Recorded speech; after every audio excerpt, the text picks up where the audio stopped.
Halo semuanya, saya Dina Hawari. Di video kali ini, kita akan membahas mengenai penyimpanan sediaan farmasi, alat kesehatan, dan bahan medis habis pakai. Definisinya sendiri adalah aktivitas menyimpan dan memelihara agar persediaan farmasi yang diterima tetap aman, terhindar dari rusaknya mutu obat, pencurian, maupun kebakaran.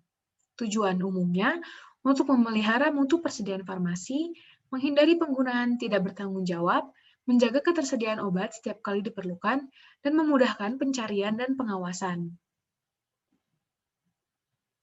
Manajemen penyimpanan di instalasi farmasi rumah sakit, untuk tempat penyimpanan sendiri adalah di gudang farmasi, dan tujuan penyimpanannya adalah menjamin keamanan dari kehilangan, kerusakan, kecurian, dan kebakaran. Memelihara mutu barang dan menjaga kelangsungan persediaan, sehingga selalu ada stok, lalu memudahkan dalam pencarian dan pengawasan masa kadaluarsa, mengatur aliran barang dari tempat penyimpanan ke pengguna, dan menjamin pelayanan yang cepat dan tepat. Manajemen penyimpanan di IFRS, khususnya adalah gudang.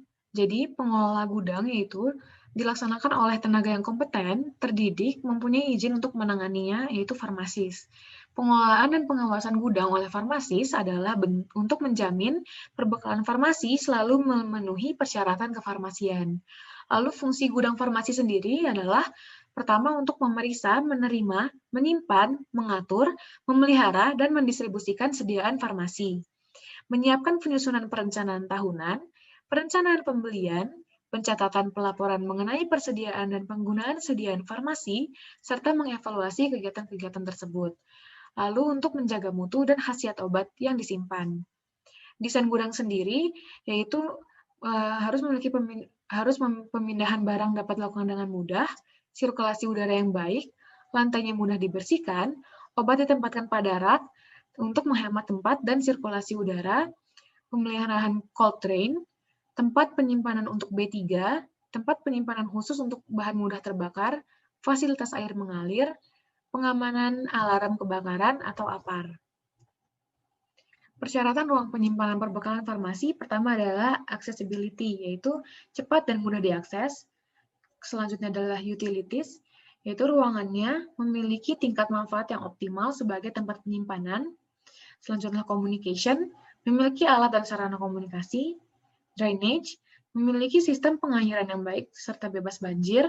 Size, harus memiliki ukuran yang cukup untuk menampung barang yang ada, serta security, yaitu memiliki fasilitas keamanan yang menjamin dari kerusakan, kehilangan, pencurian, kebakaran, hewan pengganggu, serta tersedia prosedur untuk mencegah kecelakaan kerja. Jenis perbekalan farmasi yang disimpan di gudang, yaitu ada injeksi farmasi, serum, obat oral atau sirup. Jenis perbekalan farmasi yang disimpan di gudang farmasi diantaranya adalah injeksi farmasi dan serum, obat oral, contohnya sirup, kemudian ada injeksi, infus, alat kesehatan, sitostatika, bahan berbahaya, bahan mudah terbakar, dan alat kedokteran. Sediaan farmasi yang harus disimpan terpisah diantaranya adalah bahan yang mudah terbakar. Itu harus disimpan dalam ruang tahan api dan diberi khusus bahan berbahaya. Jadi diberi tanda peringatan khusus.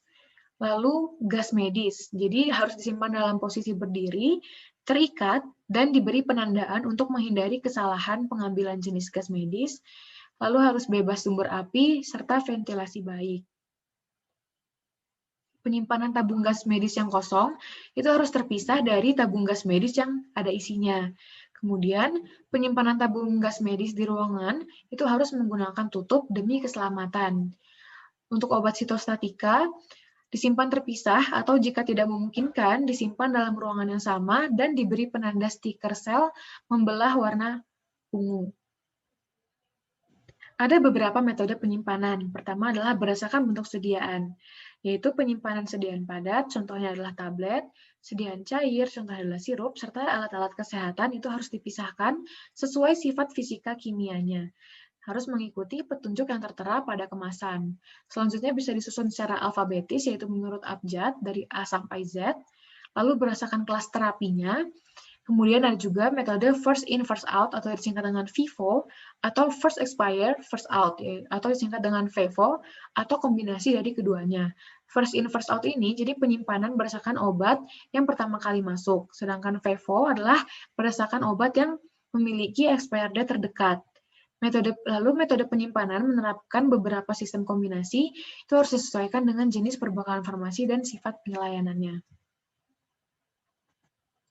Nah, penempatan persediaan farmasi. Pertama ada fixed location, jadi item obat ditempatkan pada tempat yang tetap atau sama, cukup untuk menempatkan jumlah barang maksimal untuk setiap item, administrasi persediaan relatif mudah.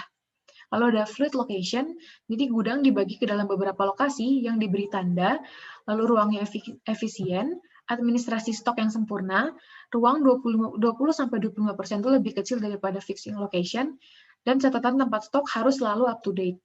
Kemudian ada juga semi-fluid location, yaitu kombinasi dari kedua sistem tersebut. Manual untuk gudang. Tetapkan kebijakan utama terkait pengelolaan gudang rumah sakit, organisasi gudang dan garis tugas wewenang tanggung jawab, job description setiap orang yang bertugas di gudang, sistem informasi logistik, yaitu ada flowchart dan form operasional, prosedur tetap operasional gudang, administrasi gudang, dan prosedur khusus.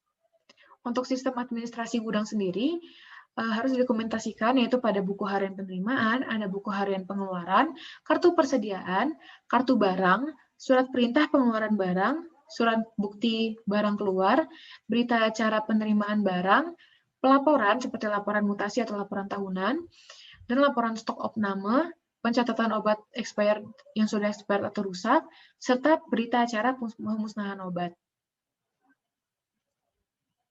Nah, permasalahan-permasalahan yang dapat terjadi di gudang, yaitu pertama adalah kurang teliti dalam memeriksa obat, lalu penempatan yang tidak sesuai dengan protap, packingnya hampir sama, tidak disiplin dalam melakukan pencatatan, tidak disiplin dalam melaksanakan mutasi barang, tidak disiplin dalam melaksanakan protap, stok obat dan pencatatan yang tidak sama, obat rusak, obat macet, ED sudah dekat, sudah kadaluarsa maupun dirusak oleh hama seperti tikus. Indikator mutu penyimpanan obat di gudang farmasi, pertama adalah persentase ketidaksesuaian barang antara fisik di gudang dengan pencatatan di kartu stok. Selanjutnya ada TOR atau turnover ratio, dengan rumus TOR sama dengan harga pokok pembelian dibagi rata-rata persediaan. HPP atau harga pokok pembelian ini sendiri dihitung dengan stok awal ditambah pembelian dikurang stok akhir. Lalu ada stok mati, yaitu obat atau sediaan yang tidak kunjung keluar dari gudang selama 3 bulan. Rumus dead stock ini sendiri adalah total value dead stock per total value stock opname per tanggal pengambilan data dikali 100%.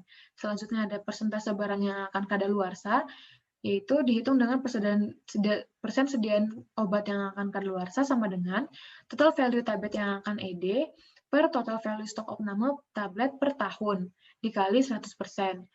Kemudian ada persentase barang yang rusak, kesesuaian sistem distribusi obat dengan cara FIFO dan FEVO, lalu ada kesesuaian suhu penyimpanan. Sekian materi tentang penyimpanan obat, semoga bermanfaat, sampai jumpa.